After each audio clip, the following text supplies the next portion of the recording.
Okay, so I've been diving into these articles you shared on Universal Design for Learning, UDL for short, and honestly, I'm really feeling intrigued. It's like one of those things that just makes sense intuitively, But actually picturing how it works, like in real life, that's where I need you. It is fascinating, isn't it? We always think about like, adding accessibility in afterwards. Yeah. But UDL totally changes the game. It's like we're building those ramps into learning right from the start. Exactly. And it seems so obvious when you put it like that. Trying to adjust a whole learning environment after it's already built, that's got to be so much harder than just designing it with everyone in mind right away. Exactly. And that's really the heart of UDL. Recognizing that, learners being different, it's not a problem to solve. It's just normal. Like we all learn differently, and UDL embraces that instead of trying to force everyone into the same mold. Okay, so how does that play out in a classroom or, I don't know, a workshop? The articles mention those three principles: engagement, representation, and then there's action and expression. Can we break those down a bit? Absolutely. Give you Let's start with engagement. And you know what? Think about those automatic doors they have at the grocery store, Yeah. designed for people pushing those huge carts, Yeah. right? That makes sense. But then think who else uses them. Parents with strollers, people in wheelchairs, even just someone with their hands full. It's a subtle thing, but it's UDL in action. Thinking ahead about what people need, building in flexibility from the ground up. Ah, I see where you're going with this.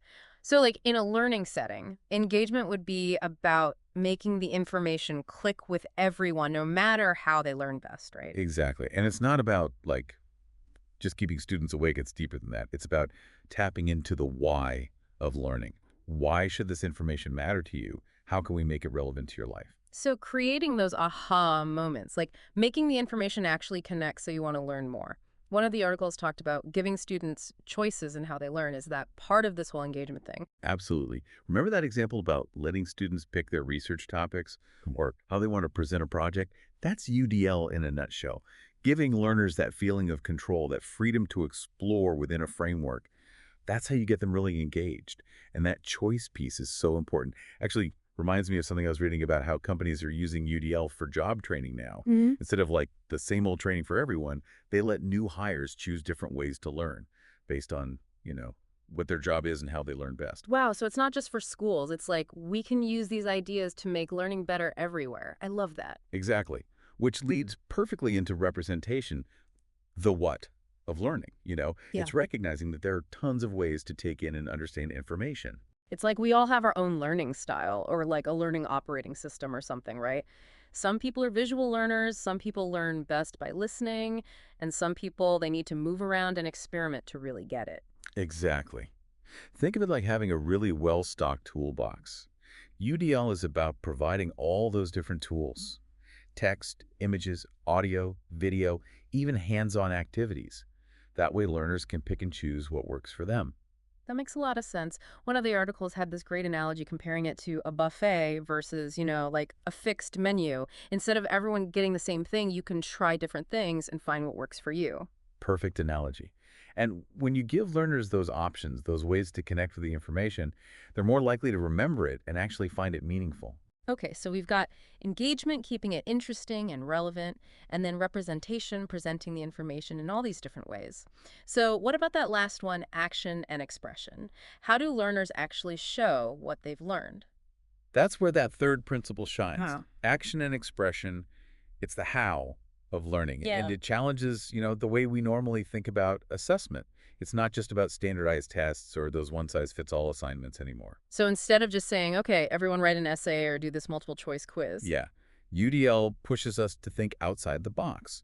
Maybe a student shows what they've learned by building something, writing a song, making an infographic, or even, recording a podcast. It's about letting them use their strengths, express themselves in a way that feels natural to them. I love that. Exactly. And when we do that, we're not just making assessment more engaging, we're opening up all these opportunities for creativity and innovation. I'm starting to see how these UDL principles, while they come from education, they can really apply to other parts of life too. You already mentioned workplace training, but I can see this changing how we think about personal growth, hobbies, just learning new things for fun, anything really. Yeah. This whole idea of UDL as a mindset shift, it's really resonating with me. It's not just about like tweaking lesson plans here and there. It's about fundamentally changing how we approach learning, period. Recognizing that the old one-size-fits-all approach. It just doesn't cut it. It's about embracing the incredible diversity in how humans learn, Right. right? And that takes us back to your point about how we can use UDL in our own lives for our own learning. Think about a time you were struggling to learn something new. Oh, are we talking about my adventures in sourdough bread making? Because that could be a whole deep dive on its own. There you go. You probably looked for different recipes, tried different methods, maybe watched some videos online, or asked a friend who's a baking whiz. You were using UDL principles without even realizing it to tackle that challenge. You're right. I never thought of it like that. So if I'm trying to be more intentional about it, to become a more expert learner, like one of the articles called it, where do I even begin? Remember representation. That applies here too. Don't limit yourself to just one type of resource. Explore different viewpoints, different formats. Like, if you're learning a new skill, don't just read about it. Watch videos, listen to podcasts, join online groups where people share tips. So it's like diversifying my learning, making sure I'm not stuck in one lane. Exactly. And remember engagement. How can you make the learning process matter to you personally?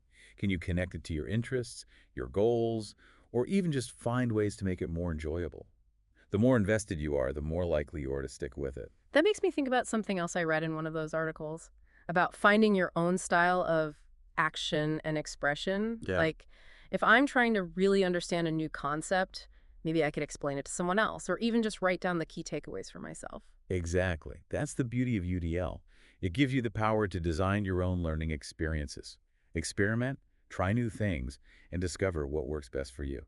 This has been amazing. I feel like I have a whole new way of looking at learning, not just for myself, but for anyone I might be teaching or mentoring to. And that's what's so powerful about UDL. It's not just a list of rules. It's a way to make learning more inclusive, more engaging, and ultimately more effective for everyone. I love that. So, to sum it all up, the big takeaway here is we can all become better learners by using these UDL principles: engagement, representation, and action and expression.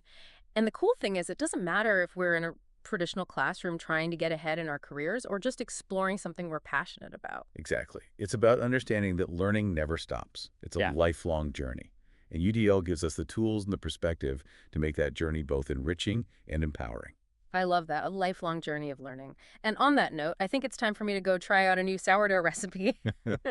Thanks for this incredible deep dive. Until next time.